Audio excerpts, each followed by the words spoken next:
Hello friends, welcome back to my channel.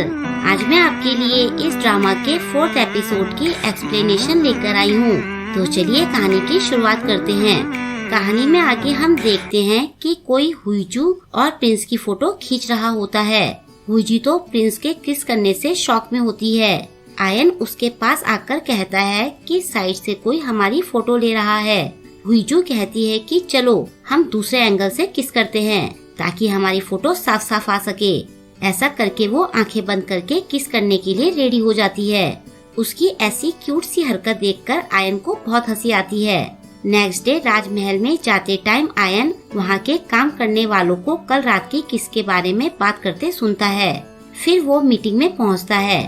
वहाँ वो कहता है कि अब हम ऑफिशियल स्टेटमेंट को और ज्यादा नहीं रोक सकते। बाकी लोग उसे कहते हैं कि तुम हुईजू से रिलेशनशिप की बात से मुकर जाओ। इनप्योंग कहता है कि वो एक मामूली लड़की है। आयन कहता है कि राजकुमार अपने मजे के लिए किसी भी लड़की को किस कर सकता है।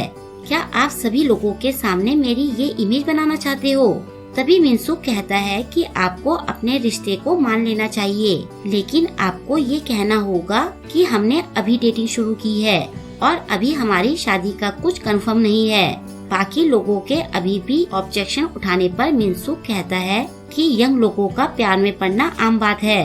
इनप्योंग प्रिंस से कहता है लेकिन उसे तुम्हारे महल से जाना होगा।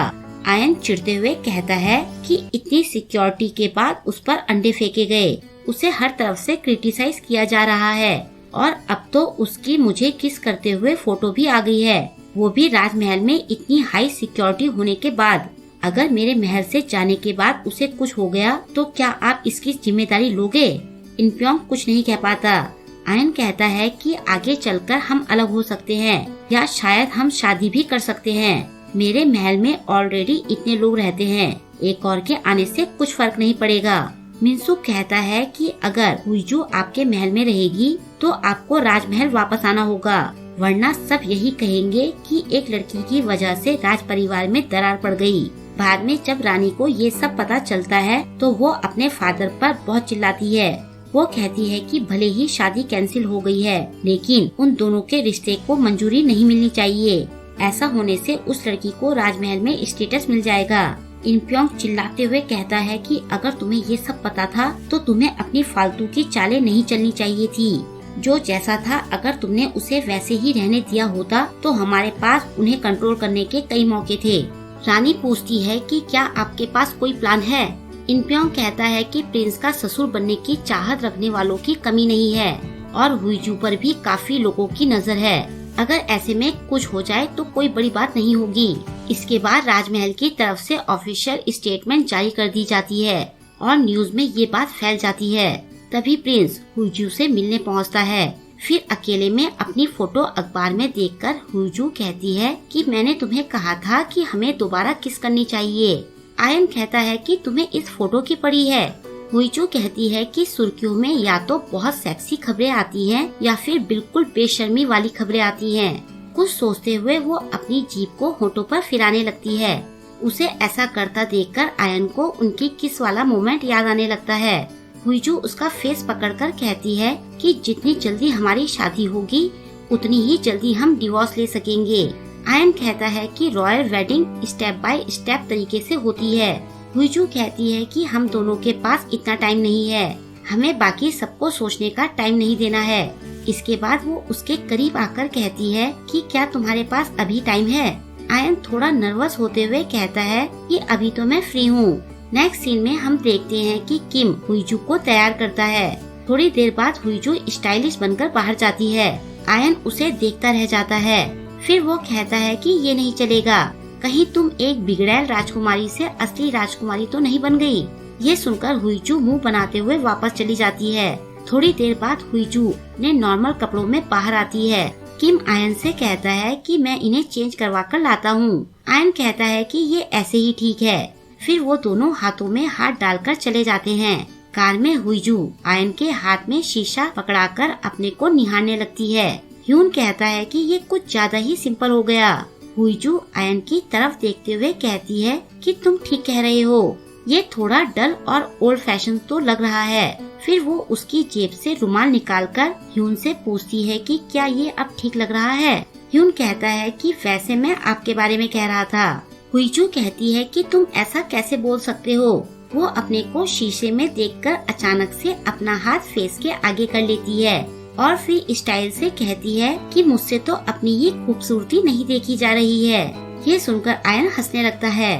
हुईजू उन्हें लेकर बेसबॉल मैच देखने के लिए जाती है। थोड़ी देर बाद वो आयन के लिए एक टीम की जर्सी लेकर आती है, लेकिन ह्यून कहता है कि प्रिंस इसे नहीं पहन सकते, इससे इनकी इमेज पर असर पड़ेगा। हुईजू कहती है कि मैंने तो सोचा था कि मैचिंग टी शर्ट पहनकर हम और हाइप बनाएंगे। फिर वो ह्यून को जर्सी पहनने के लिए दे देती है, लेकिन हुईजू के जाते ही आयन ह्यून से जर्सी ले लेता है और कहता है कि तुम इसे नहीं पहन सकते। जब हुईजू ऊपर जाती है तो उसे वहाँ तेजू और उसकी भाभी मिलते हैं। प्रिंस उनसे थोड़ी बातें करता है। हुईजू देखती है कि मिनसुक वहाँ चीफ गेस्ट बनकर आया होता है। मैच शुरू होने के बाद मिनसुक प्रिंस और हुईजू के पास जाकर बैठ जाता है। हुईजू प्रिंस से खाने के लिए कहती है, वो मना कर देता है। हुईजू कहती है कि तुम्हारे तो अलग ही नखरे हैं। मिनसुक उसे समझाता है कि फूड क्वालिटी और सेफ्टी के लिए प्रिंस बस रेस्टोरेंट में ही खा सकते हैं। तभी हुईजू और प्रिंस मेन स्क्रीन पर शो होने लगते हैं। सारी ऑडियंस उन्हें किस करने के लिए कहने लगती है। आयन हुईजू के कान में कुछ कहता है। हुईजू सबको इशारे से कहती है कि हम किस नहीं कर सकते। वापस जाते टाइम पूरे रास्ते को प्रिंस के गार्ड्स ने घेरा होता है। हुईजू कहती है कि अगर ऐसा ही रहा तो हमारी साथ में फोटो कैसे आएगी। तभी मिनसुक हुईजू से डिनर पर चलने के लिए कहता है। हुईजू एक्साइटेड हो जाती है। उनकी बातों से आयन चिढ़ रहा होता है। हुईजू कहती है कि मैं मिनसुक के साथ डिनर करने जा रही हूँ, तुम अकेले वापस चले जाओ। आयन कहता है कि हम साथ में आए थे, ऐसे अलग अलग जाना ठीक नहीं होगा, मैं भी डिनर पर चलता हूँ। वापस जाने से पहले हुईजू एक बार फिर उछल उछल कर अपनी फोटो खिंचाने की कोशिश करती है। ये देखकर मिनसुक को भी हंसी आ जाती है। तभी आयन आकर कहता है कि शायद तुम्हारे पास ऑफिस में काम नहीं है। उसके ताने सुनकर बेचारा मिनसुक कंफ्यूज हो जाता है। रेस्टोरेंट में खाना आने पर हुईजू आयन से खाना खाने के लिए कहती है। मिनसुक उसे बताता है कि रॉयल फैमिली कच्चा मांस नहीं खा सकते, ऐसा नियम बनाया गया है। हुईजू पूछती है कि क्या मुझे भी ये रूल मानना पड़ेगा, फिर कोई लाइफ कैसे एंजॉय करेगा। मिनसुक कहता है कि इसलिए तुम्हें प्रिंस से शादी नहीं करनी चाहिए, वहाँ बहुत पाबंदियाँ होती है। हुईजू आयन से पूछती है कि और क्या क्या नहीं कर सकते। आयन को याद आता है कि बचपन में खेलते टाइम उसने अपने भाई का ड्रैगन रोप पहन लिया था। ठीक उसी टाइम राजा वहाँ आ जाते हैं। आयन को ड्रैगन रोप पहना देखकर वो उसे थप्पड़ मार देते हैं और कहते हैं कि राजकुमार के पद का मजाक उड़ाने की तुम्हारी हिम्मत कैसे हुई। बेचारा आयन रोते हुए वापस जाता है। उस दिन उसे कुछ रूल बताए जाते हैं। वो लाल कलर नहीं पहन सकता क्योंकि ये राजा का कलर होता है। वो राजा के आगे नहीं चल सकता और वो राजा की बात को भी नहीं टाल सकता। ये सब याद करके आयन हुईजू से कहता है कि अभी तुम्हें जो खाना है खा लो, बात का कुछ पता नहीं। राजमहल पहुंचने पर मिस चोई उस पर सवालों की झड़ी लगा देती है। वो कहती है कि हुईजू को किसी भी चीज की तमीज नहीं है।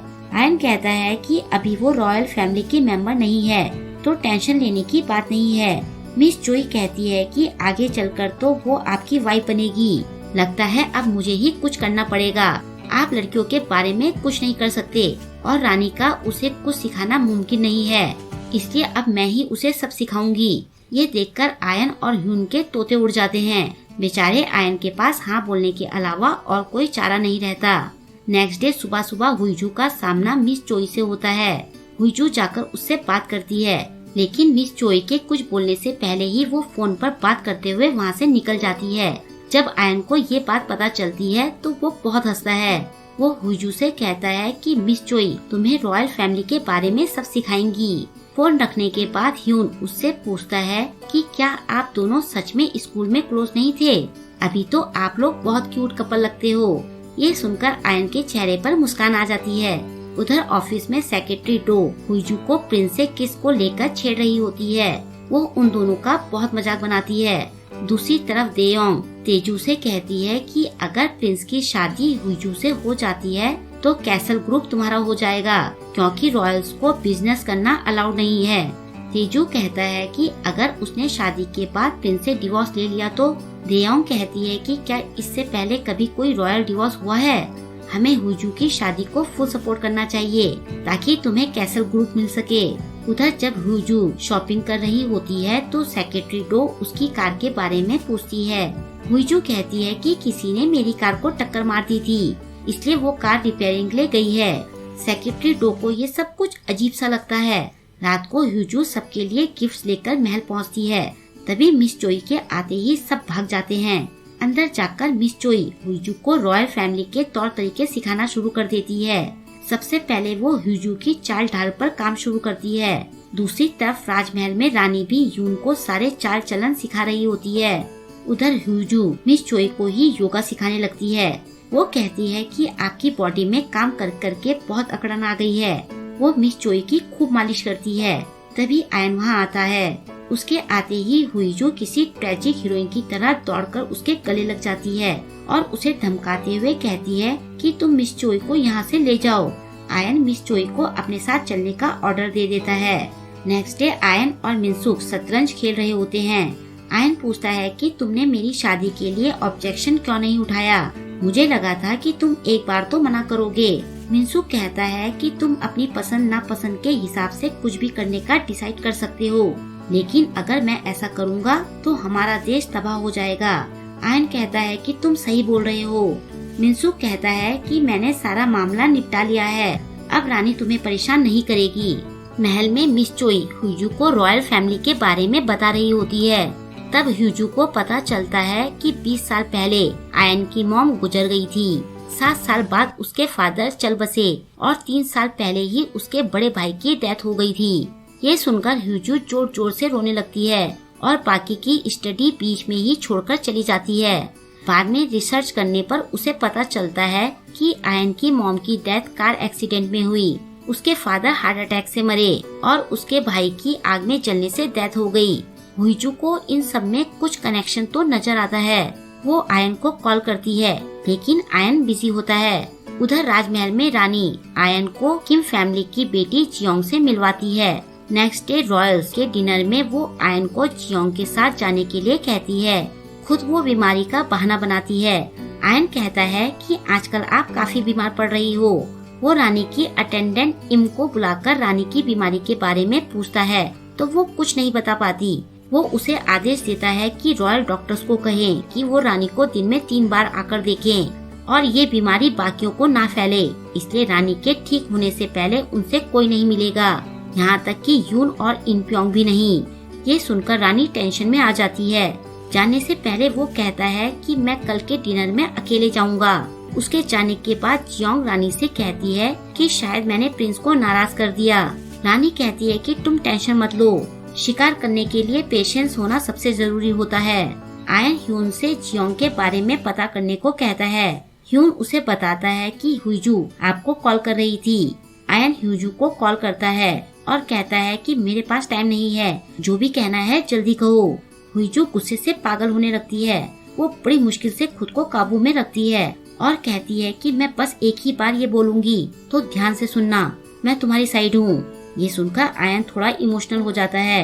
हुईजू कहती है कि मेरा मतलब है कि तुम्हारी सक्सेस से ही मेरी सक्सेस जुड़ी है, ऐसा नहीं है कि मैं तुम्हें लाइक करती हूँ, इसलिए ज्यादा एक्साइटेड मत होना। आयन चुपचाप सब सुनता रहता है।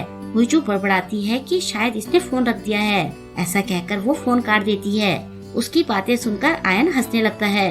उधर स्कूल में यून आम बच्चों की तरह रहना चाहता है। तभी मिनसुक वहाँ आता है।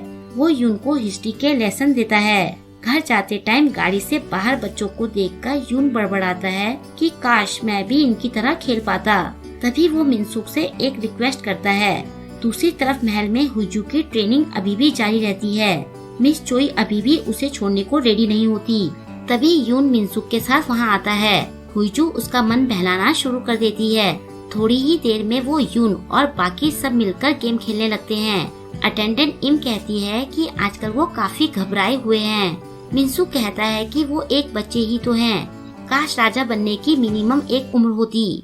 दूसरी तरफ देयोंग अपनी सहेलियों से मिलने जाती है, जहाँ एक सहेली उसे ताने मारने लगती है।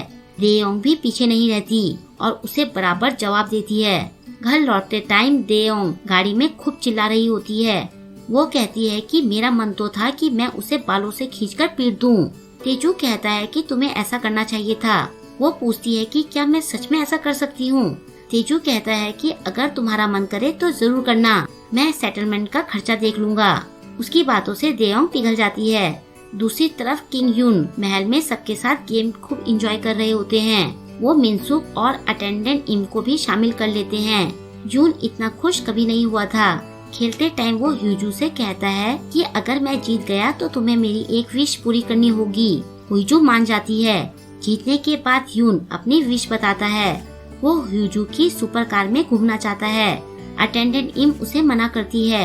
यून कहता है कि पूरी कंट्री में ये एक ही कार है। वो बेचारे सा मुंह बनाकर ह्यूजू को देखता है। ह्यूजू बेचारी सा फेस बनाकर मिनसुक को देखती है, लेकिन मिनसुक भी मना कर देता है। अब यून जमीन पर लेटकर जिद करने लगता है। हारकर उन्हें उसकी बात माननी पड़ती है। उधर आयन राजमहल से अपने महल के लिए निकलता है। यून उसे बता देता है कि यून मिनसुक के साथ उसके महल में है। आयन खुद ड्राइव करके जाता है। दूसरी तरफ ह्यूजू खुद ड्राइव करने जाती है, क्योंकि वो अपनी ये कार किसी को नहीं चलाने देती। अटेंडेंट इम उसे सारे इंस्ट्रक्शन देती है। उनके जाने के बाद मिनसुक ह्यूजू की कार के पीछे जाने का प्लान बनाता है और बाकी सिक्योरिटी की कारें उसके पीछे रहती हैं, ताकि रानी तक ये बात ना पहुंच सके। इसके बाद वो सब निकलते हैं। यून ह्यूजू से कार तेज चलाने को कहता है।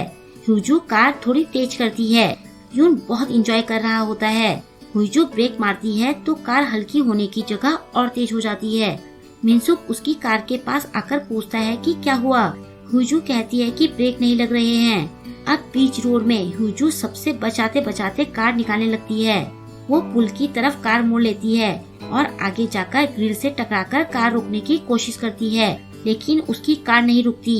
तभी एक और कार आकर उसकी कार के आगे रुकती है और उससे टकराकर ह्यूजू की कार की स्पीड कम होने लगती है। थोड़ा आगे जाकर वो कार रोड के बीच में खड़ी हो जाती है। ह्यूजू की कार की टक्कर उस कार से होती है और फाइनली उसकी कार रुक जाती है। ह्यूजू देखती है कि सामने कार से आयन निकलता है। उसके माथे से खून निकल रहा होता है और यहीं पर इस वीडियो का एंड हो जाता है। आई होप कि आपको आज का वीडियो पसंद आया होगा।